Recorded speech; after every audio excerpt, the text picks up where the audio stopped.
بسم اللہ اللہ السلام قول من رب رحیم یا رافع حسبنا اللہ نعم الوکیل نعم المولا و نعم النصیر اللہم صلی علی محمد النبی الامی وعلی آلہ و صحابہ و بارک وسلم تسلیما۔ سب سے پہلے تمام سامعین اور حاضرین کو السلام علیکم۔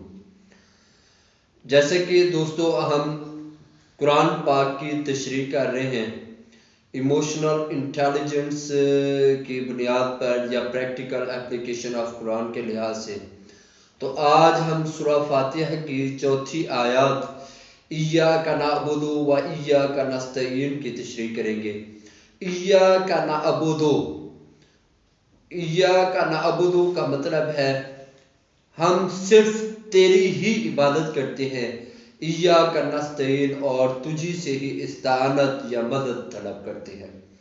تو یہاں پہ دوستو یہ جو آیات ہے اس میں ایاک نعبد اس لیے کہا گیا ہے کہ اے ہمارے پروردگار، اے ہمارے مالک، اگر عبادت ہم کریں گے تو صرف تیری ہی، ہماری زندگی کا مقصد، ہمارے ہونے کا مقصد صرف یہ ہے کہ تیری عبادت کرنا۔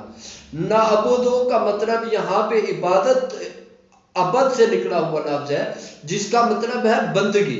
اب دوستو یہاں پہ ایک بات سب سے پہلے آپ اپنے مائنڈ میں بٹھا لیں کہ اللہ تبارک و تعالیٰ فرماتا ہے کہ میں نے انسان کو پیدا کیا ہے، انسانوں اور جنوں کو اس لیے کہ وہ میری عبادت کرے، وہ میری عبادت کرے، میری بندگی کے لیے میں نے اسے پیدا کیا ہے۔ اور اس پوری کی پوری کائنات کو پیدا کرنے کا مقصد کیا ہے؟ انسانوں اور جنوں، انسانوں کے لیے جو ہے نا مسخر کر دیا ہے ہر ایک چیز کو۔ اب دیکھیں بات کو سمجھیں کہ عبادت کیا ہے؟ بندگی ہے، اور بندگی کو ہم اگر اپنی زبان میں کہیں تو تابعداری، غلامی، اور غلامی کا کوئی مخصوص ٹائم نہیں ہوتا۔ آپ یہ سمجھ لیں کہ یہ اصل میں وہ مقام ہے جہاں پہ رب اور اس کے بندے کا کیا ہوتا ہے؟ ملاپ ہوتا ہے۔ رب اور بندے کے ملاپ کا یہ مقام ہے۔ تو اس میں کیا ہوتا ہے؟ انسان جو ہے نا ہر وقت، ہر ایک پل جو ہے نا اس کی بندگی میں ہوتا ہے۔ اب غلام جو ہوتا ہے، غلام یہ نہیں ہوتا کہ پیریاڈک جب نہیں، بلکہ غلام وہ ہوتا ہے جو جس وقت چاہے مالک جس طرح سے چاہے اسی طرح سے کرے، اور 24 آور ہول دا لائف وہ غلام ہوتا ہے۔ یہاں پہ کوئی پابندی نہیں ہوتی کس وقت یا کس ٹائم، فلاں ٹائم کرنا ہے اور فلاں ٹائم نہیں کرنا۔ اگر اب اس بندگی کو دیکھیں، اس بندگی کے جو اللہ تبارک و تعالیٰ کی طلب ہے ہم سے، اس کو اگر دیکھیں تو یہاں پہ ہمارے سامنے یہ آتا ہے کہ ہم نے تو کیا کیا ہے؟ چند ایک لمحات، کچھ گھڑیاں جو ہے اللہ کے لیے مختص کر دی ہوئی ہیں، مختص کی ہوئی ہے، اور انہیں چند گھڑیوں میں اور چند لمحات میں ہم اللہ کی یاد کر لیتے ہیں، اللہ کی تسبیح کر لیتے ہیں، اللہ کے سامنے جھک جاتے ہیں، اللہ کے سامنے رکوع کر لیتے ہیں، اللہ کے سامنے قیام کر لیتے ہیں۔ تو اس کے بعد کیا اللہ کی بندگی نہیں رہی؟ نہیں، بلکہ اللہ کی بندگی 24 آور ہے، ہر ایک لمحہ اللہ کی بندگی میں گزرے گا۔ تو اسی وجہ سے اللہ تبارک و تعالیٰ نے یہ نہیں کہا آبدو کا، نہیں، بلکہ یہ کہا ایاک نعبدو۔ یہاں پہ نون جو ہے یہ اصل میں طرز کو ظاہر کر رہا ہے۔ اللہ کی عبادت جو ہے، عبادت اصل میں یہ ہے کہ ہر ایک زندگی کا لمحہ، ہر ایک گھڑی، ہر منٹ، ہر سیکنڈ ہم اللہ کی بندگی میں رہیں، اس کے تابعداری میں رہیں۔ اور وہ کیسے ہوگا؟ وہ اصل میں طرز پر ہے۔ عبادت جو ہے یہ اصل میں طرز پر ہے۔ دیکھیں میں ایک مثال دیتا ہوں۔ اگر ہم جو ہے نا قرآن نماز پڑھتے ہیں، اب فجر کی جو ہے نا فرض کی کتنی رکعتیں ہیں؟ 2 رکعتیں ہیں۔ 2 کے بجائے اگر ہم 3 پڑھ لیں تو کیا ہوگا؟ 3 پڑھ لیں تو کیا ہوگا؟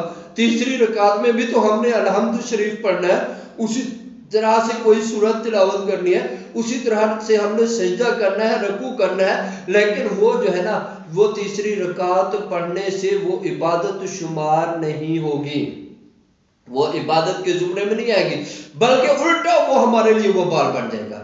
اس کا مطلب ہے طرز ہے۔ وہ رسول اللہ صلی اللہ علیہ وآلہ وسلم نے جو بتایا ہے وہ اصل اس طریقے کے مطابق ہر ایک لمحے کو گزارنا، یہ عبادت ہے۔ تو اسی کے متعلق اللہ تبارک و تعالیٰ فرماتا ہے کہ میں نے انسانوں اور جنوں کو پیدا کیا ہے اپنی بندگی کے لیے، اپنی عبادت کے لیے، اور اللہ کی عبادت ہمارے لیے ہر ایک لمحے ہے۔ تو وہ کیسے ہے کہ ہمارا ہر ایک لمحہ اس کی منشا کے مطابق گزرے، اور اللہ ہمارا ہر ایک لمحہ، ہر ایک گھڑی، ہر سیکنڈ، ہر منٹ، پوری زندگی اس کے مطابق کیسے گزر سکتی ہے؟ جب ہم رسول اللہ صلی اللہ علیہ وآلہ وسلم کے بتائے ہوئے طریقے کے مطابق چلیں گے۔ تو دوستو اصل میں عبادت یہی ہے، عبادت اسے کہتے ہیں۔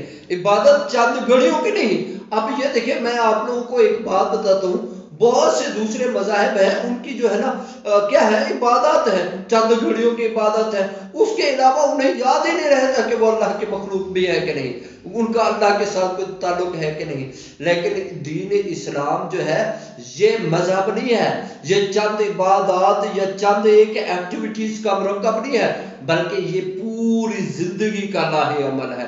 ہر ایک لمحہ جو ہے نا ہمارا اسی کی یاد میں گزرنا چاہیے۔ اور اللہ تبارک و تعالیٰ تو خود فرماتا ہے کہ میرے بندے تو وہ ہیں جو اٹھتے بیٹھتے چلتے پھرتے کروٹ بدلتے مجھے یاد کرتے ہیں۔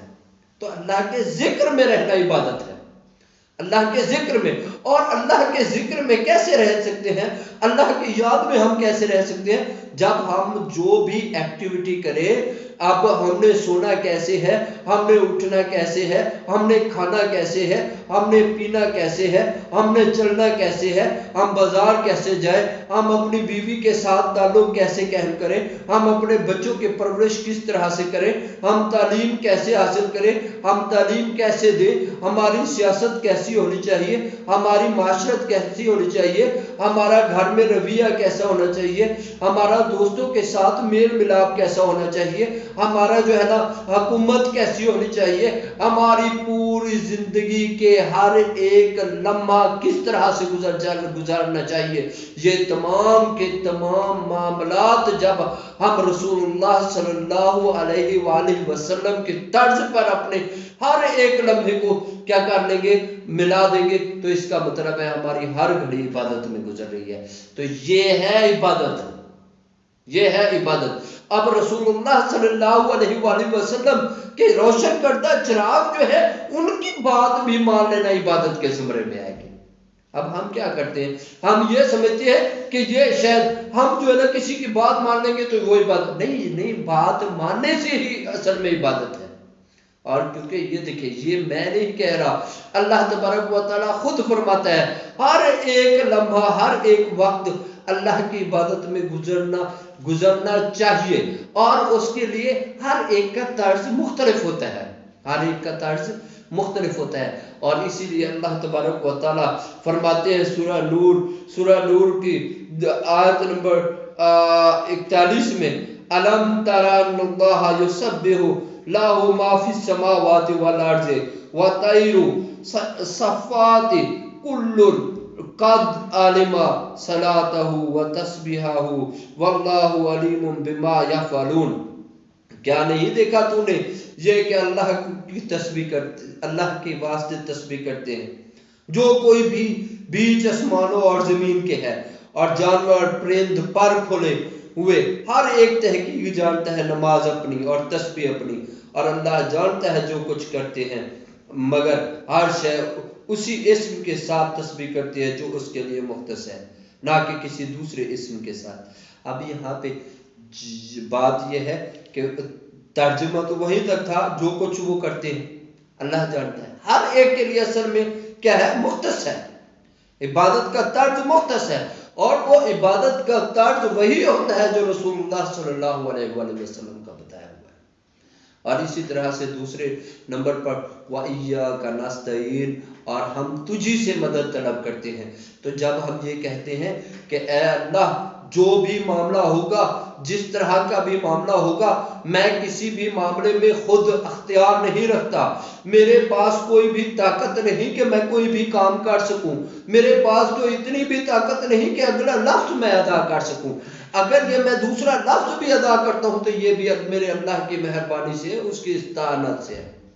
تو ہر ایک معاملے میں، یہاں تک کہ رسول اللہ صلی اللہ علیہ وسلم کا فرمان ہے اگر آپ کو جوتے کا ایک تسمہ بھی طلب کرنا ہے تو اس میرے اللہ سے طلب کریں، یہ استعانت اسی کی طرف سے ہے۔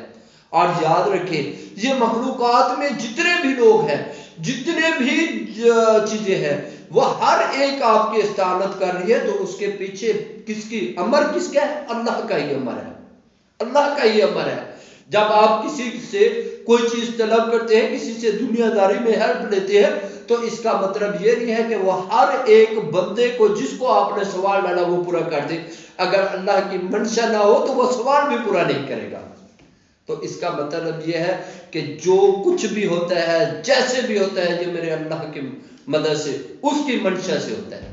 تو اس لیے جب ہم یہ سورہ فاتحہ میں یہ پڑھتے ہیں، اے اللہ کہ ہم تیری ہی عبادت کرتے ہیں اور تجھے سے مدد طلب کرتے ہیں، تو یہ ایک عہد ہے، یہ ایک عہد ہے کہ ہم جو بھی کچھ ہمارے ساتھ ہو رہا ہے، جو کچھ ہم کر رہے ہیں، میرے اللہ تمہاری وجہ سے، تمہاری منشا سے، تمہاری لیے ہی کر رہے ہیں۔